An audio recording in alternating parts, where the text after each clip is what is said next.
Day two of pruning. It usually takes me a good week plus to get all the pruning done. I listen to some podcasts and have fun with it.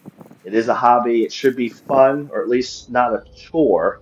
And look at this rose bush. A lot of them look drastically cut back. And for new people, you might say, this is making me nervous, but this is what you want. Healthy green canes.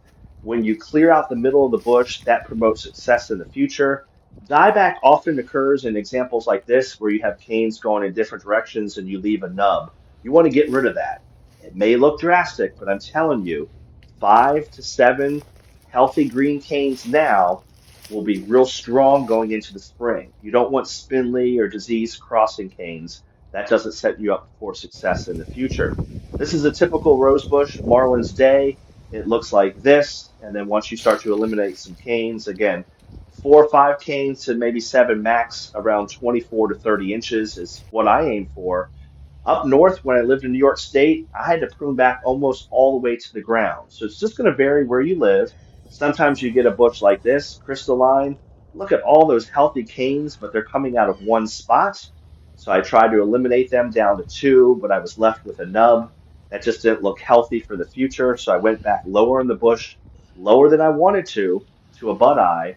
But when I put the ruler on it, we're still talking 20 plus inches. So sometimes you have to go lower due to disease or dieback or just the way the bush is. But don't be afraid to prune and prune hard.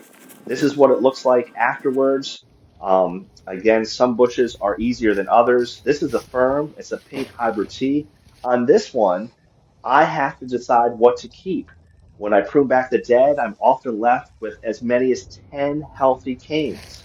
I don't want much more than 7 or 8 because they start to cross each other and it can kind of get jammed up. So usually I'll count them out, and then I'll look to see are any crossing. And in this case, I noticed while I had 8 healthy canes, it was so hard to get rid of any of them.